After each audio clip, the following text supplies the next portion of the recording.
രാജ്യങ്ങളിൽ ഫുട്ബോൾ പരിശീലനം നൽകാമെന്ന പേരിൽ കേരളത്തിൽ നടക്കുന്ന വ്യാപക തട്ടിപ്പിൽ നടപടിയെടുക്കാൻ ഉറച്ച കേരള ഫുട്ബോൾ അസോസിയേഷൻ ലൈസൻസ് ഇല്ലാതെ പ്രവർത്തിക്കുന്ന അക്കാദമികൾക്കെതിരെയും നടപടിയെടുക്കും. വിദേശ നിലവാരത്തിലുള്ള പരിശീലനം കേരളത്തിൽ തന്നെ ലഭ്യമാക്കാനാണ് ശ്രമിക്കുന്നതെന്നും കേരള ഫുട്ബോൾ അസോസിയേഷൻ വ്യക്തമാക്കി.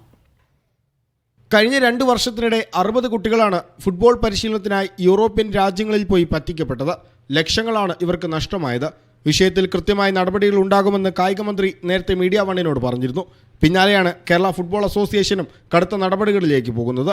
എനിക്കൊരു കാര്യം വളരെ വ്യക്തമായി പറയാനുള്ളത്, ഈ പുറത്തു പോയി കളിക്കുന്നതിന് വേണ്ടിയിട്ട് നടക്കുന്ന പണപ്പിരിവും അതുമായിട്ട് ബന്ധപ്പെട്ടിട്ടുള്ള കാര്യങ്ങളും അത് എത്രത്തോളം ജെന്വിൻ ആണ് എന്നുള്ള കാര്യത്തിൽ കേരള ഫുട്ബോൾ അസോസിയേഷന് സംശയങ്ങളുണ്ട്. 1-2 മാസത്തെ പരിശീലനം കൊണ്ട് എന്ത് നേട്ടമാണ് കുട്ടികൾക്കുണ്ടാകുന്നത് എന്നതിൽ ഫുട്ബോൾ അസോസിയേഷന് സംശയമുണ്ട്.